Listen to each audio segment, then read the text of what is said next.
This is Into the Blue, a podcast about becoming an officer with the Waterloo Regional Police Service. For each episode, we start with a theme and bring you two perspectives, one from an officer in training and another from an officer in the community. In this episode, it's all about hands-on skills.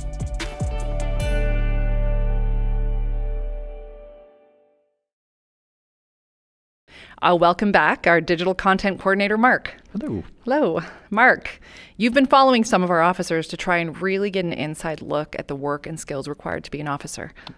Yeah, that's right. So we've been following Elias, and at this point in our story, he's just going through some of that initial training here at home in Waterloo Region. He's really just starting his career as a police officer. And we're also following Amanda, who's been with us for a few years, and is really putting those skills that she learned in her first year to work. So first up, we will check in with Elias as he starts what we call the Pre-Ontario Police College program, or because police officers love acronyms, pre-OPC, which is really just those first 3 weeks here at our service before they head down to the police college. So a big part of pre-OPC training is to quickly immerse them not just into that book knowledge required to do policing, but also get them started right away on working on those kind of hands-on skills.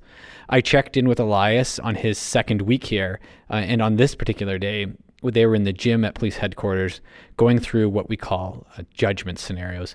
So what are those? Like, give the listener kind of a rough description of what a judgment scenario is. Okay. So a judgment scenario is basically a situation that the training branch has kind of come up with, an idea for, and then they run officers through that situation. So it's a way for us to practice our skills in a more safe environment. We always say it's the best place to make a mistake is in our training, because we will learn from it in training.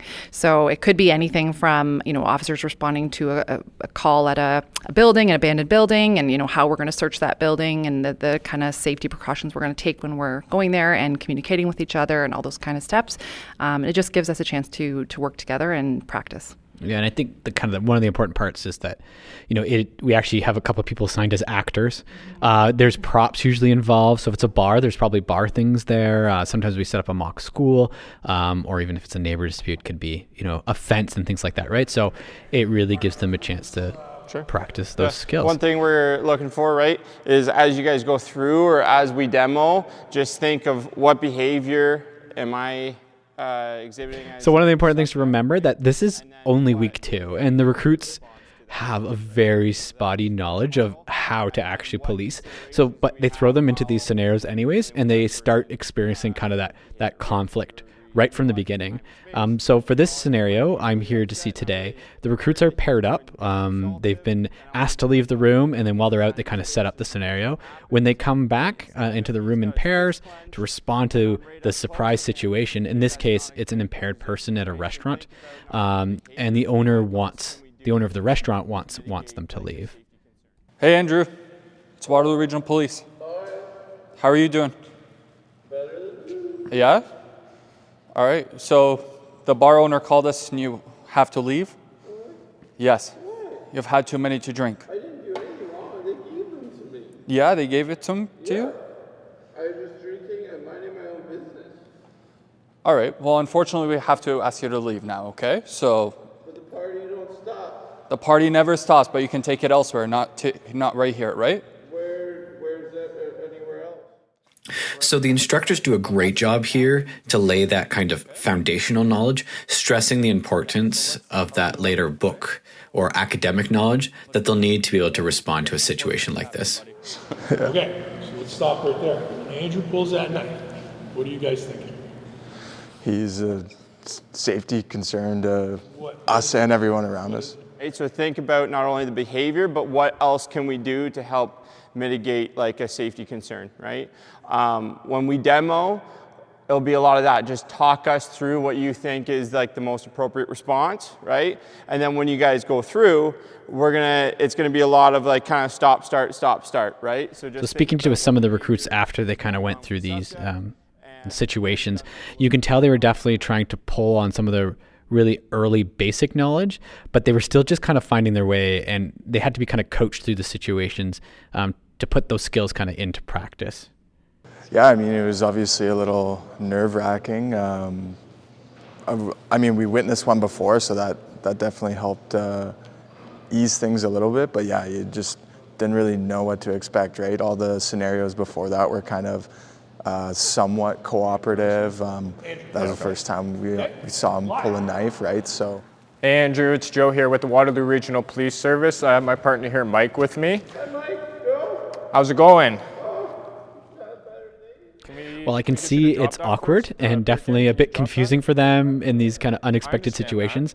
And it's definitely a slightly painful exercise to watch, but it's putting them ahead of many of their classmates down at OPC because they're already working with these situations. When I spoke to the supervisor of the training unit, he said that's exactly what they're trying to do. So they're trying to throw them into these scenarios, and that's all by design. It really gives them a good contrast over what they know right now and what they're about to learn either at the Ontario Police College or when they get back to us from the Ontario Police College for their 5.5 weeks of training. So it just, and it almost shows the importance of they need to pay attention when they're down there. They need to really grasp the material that they're going to get because at the first few weeks, they don't know a whole lot. So when they come into these new scenarios and they kind of have that look on their face of, I have no idea what to do, we need to show that contrast and show the seriousness of what they're about to engage in. So pre-OPC is the time recruits get also introduced to kind of that lifetime of fitness. One of the tests of fitness we use is called the PIN test. The test includes push-ups, an ab hold, a stretch, and one of 2 different running activities. They start running that test here at home in that pre-OPC 3-week program. Our instructors wasted no time. They were running day 1, day 2 of being here. What you visually kind of see in front of you. All right, so this is the shuttle run or the beep test. There are 2 lines. Each is the warning line, and then past that, a yard or a meter past that, is the goal line. You have to run from one side to the other side, minimum touching the end line by the time the beep happens. Stage 7 1/2. I mean, I'm sure the instructors really just love to see their students sweat, but there really is a purpose to this kind of constant focus on physical fitness during your entire training. To be physically fit, especially with cardio, is the main importance, whether it's for foot pursuit, if it is for resting the subject. It's also just for longevity and physical fitness as a whole. It's no surprise either that physical fitness is a great way to deal with stress, whether it be personal or job-related stress. And shift works hard on your body. So you start good practices now, good habits now, hopefully they're long-term. So Elias really seemed to grasp this idea too, that fitness is more than about just running after a suspect. It's about kind of a lifetime of healthiness and something that prepares you for the job that is physically demanding. Well, I always maintain my fitness, and for my mental health, for my physical physique, like that's something that, once again, volunteering, helping the community is passion, but also fitness should be an everyday thing.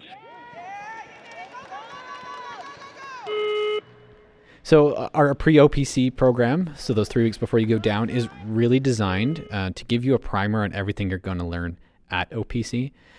Through the magic of editing, we're going to take a quick break, and Elias is going to move down to OPC, and we'll pick up with him when he gets down there. So at this point, Elias has packed his bags. He's completely moved into a dorm, or what they call a pod, on the grounds of the Ontario Police College.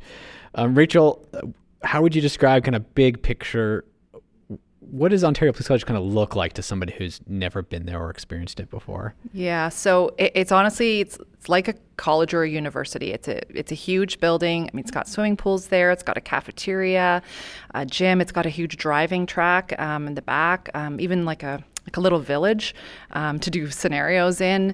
It's got the residence, so the place where you sleep, right in the building.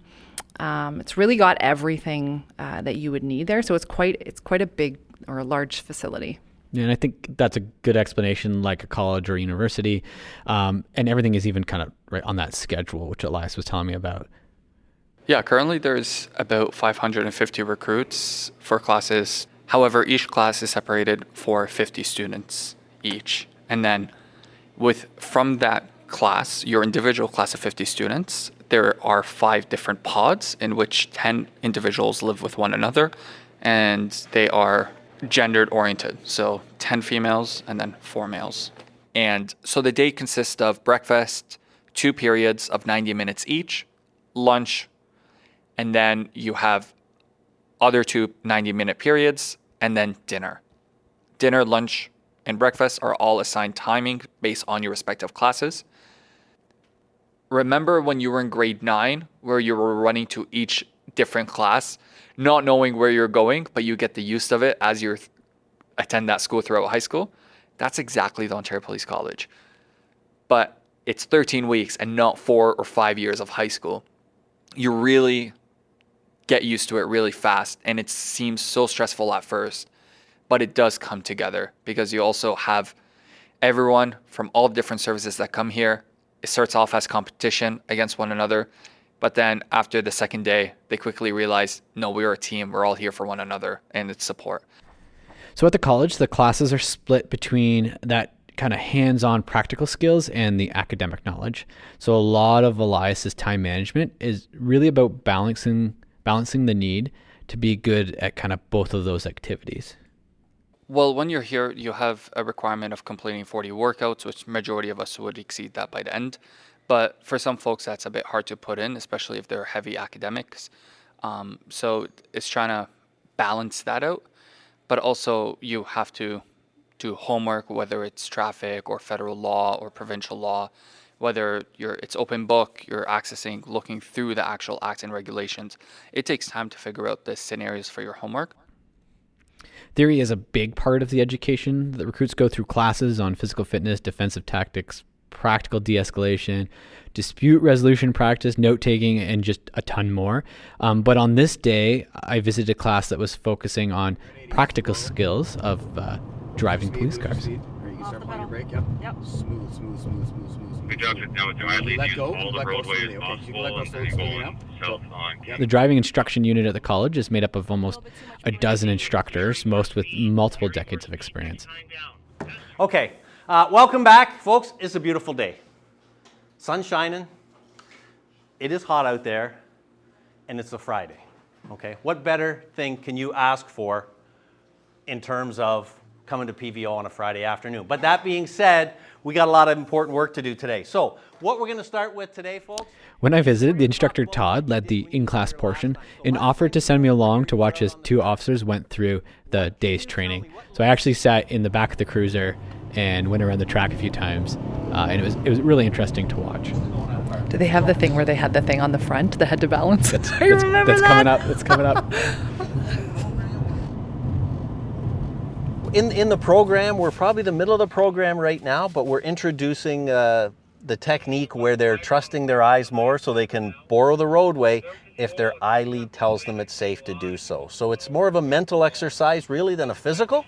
Their eyes have to give them the correct information, and in order to do that, they got to increase what they're seeing. Outside of what a civilian might be looking for, we need to be more observant and make better decisions about what actions we're going to take. One thing that hits you almost immediately is just how vast and deep the knowledge from these instructors is. We're talking about some officers who potentially taught police car driving for good portions of their career, only to come back and teach it part-time in retirement. That's how much these instructors care. What are some of those, core skills that you think they're trying to teach you? Yeah, so it's definitely a big transition of driving as a civilian versus driving as a police officer, because as a police officer, when you're responding to different calls, you have so many things to be aware of. And part of that concept is eye lead in the police vehicle operations. It's where you want to be looking ahead of you, seeing what's ahead, whether it's pedestrians or whether it's congested traffic, or to the fact of when you're turning corners. Are you looking to the front of your car, or are you looking at what's ahead of that corner? Is it clear? Are you able to borrow some of the road in order to respond faster to some calls? So those are some of the concepts in which they really emphasize, which would make a big difference. Even when we go out to St. Thomas on the road there, they will be asking you, what was behind that house? What was the address of the house? you always need to be aware of your surroundings at all times, because some people get distracted just based on the presence of police officers. Imagine an accident. Traffic builds up. It's not because there's one lane closed, it's because people are slowing down and looking. When people look at a certain direction, they tend to start steering to that direction. So you always want to be aware and cognizant of your surroundings in terms of for your safety, because at the end of the day, we all want to go home and we all want to help the community. So I think that's the biggest part of the police vehicle operations class, is they really teach you those fundamentals that would enhance your observing your surroundings. So one of the exercises I rode in a cruiser with was called Ball in the Walk, and it's, you're already laughing, so it's exactly as it sounds. Picture kind of a 12-inch diameter shallow pan, so a wok you'd use at home on your stove. It resembles that typical wok. It's mounted to the hood of the police car, sometimes magnets that day, whatever else they could find around to hold it on.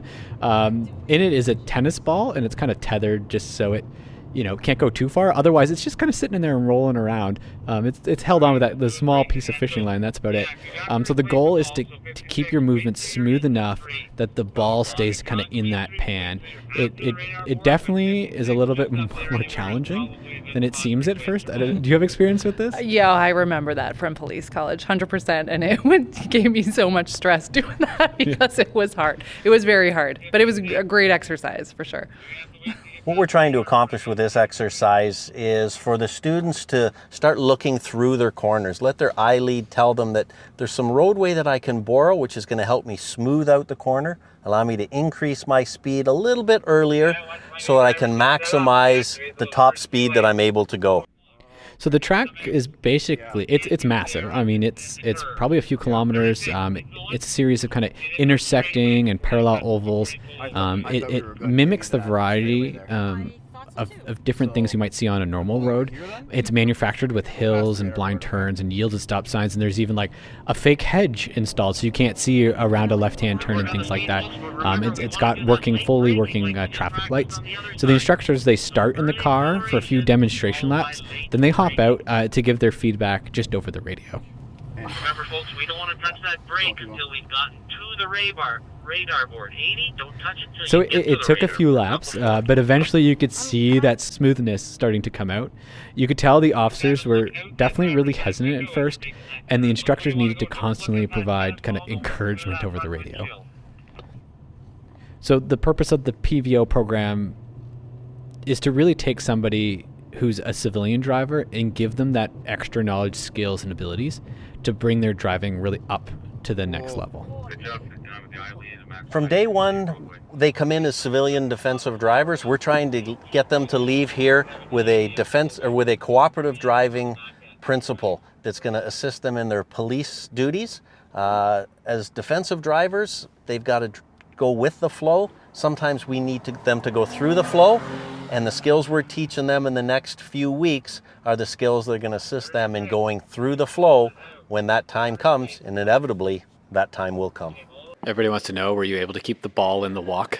Yes, I dropped it once. However, majority of the time, I definitely got it in there. It stayed in there. I was getting out more for my partners than for myself, so that's a good thing. So Elias kind of touched on something I think a lot of the officers felt, especially kind of hopping into the cruiser for the very first time. Also, the experience that pressing the pedal to the metal for the first time with the sirens on really gets you going. It's more nerve-wracking than exciting, even though actually it's both. But that's really one of the experiences where you get to be like, wow, my dream of becoming a police officer is actually becoming a reality. The physical skills you learn at police college continue to kind of to be an important skill every day once you become a fully fledged police officer on your own. When I was out riding with Amanda, it was evident to see that those skills were completely intertwined in every single shift. At one point when I was interviewing her, it got interrupted by a shoplifting call, which we kind of heard before. Male, 40s, 5'10", slim build, wearing a navy blue ball cap, gray sweater, black shirt. So a closer officer in this call was able to get there first, but I could feel her trying to balance that severity of the call with the need or risk of how quickly to respond. As we got closer, the dispatcher relayed that multiple shoplifters were involved, one of them with several outstanding warrants. Ultimately, she drove briskly, but stayed well below the speed limits and didn't use her lights and sirens. I know, and I'm like debating if I'm going to throw my lights on here. And I asked her about this afterwards. Oftentimes, if a call comes in priority, a lot of the times that's kind of like the okay to put your lights and sirens on. It's priority 1, you can turn your lights and sirens on. Sometimes we assess that maybe it's not actually priority, we don't need to turn our lights on. For a call like that, it wasn't priority 1. However, there's another officer there who's with a subject, and I don't know how that's going to play out, and he's going to be making likely an arrest. So in my head, I want to get there as quickly as possible to make sure that officer is safe, and we were quite the distance away, so that's why I was assessing if I should put my lights on. So I'm listening to the radio to hear how things are going. He said he was 10-4 and the arrest was made, so I didn't turn my lights on. If there's one thing to take away from this, I would say being a police officer means being good at those practical things. However, to know when and how to use those practical skills really requires an understanding of kind of those powers from, say, legislation, limitations, and just having a good fundamental knowledge. That can only come from the academic learning and coaching. What are your kind of thoughts on that? Yeah, I would agree with that. You really need to have that foundation of the academics and, knowing your authorities when you're responding to any call, because any of the actions that you take have to be backed up by, the learning that you've done and the authorities that you have. So we will leave Amanda and Elias there for now, and we'll check back with them in the next episode, picking up with Elias at the college and Amanda as she takes to the road to take some calls for service. Mark, thanks for joining me. We can't wait to hear what's coming up next. Good time.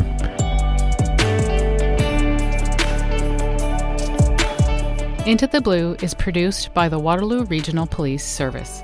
It is hosted by Rachel Molnar and produced, reported, and edited by Mark Arujo. Supervising director is Sherry Greeno. Special thank you to the entire dedicated training team at the Ontario Police College, as well as the WRPS Training and Education Branch. Without their collaboration, this production would not be possible.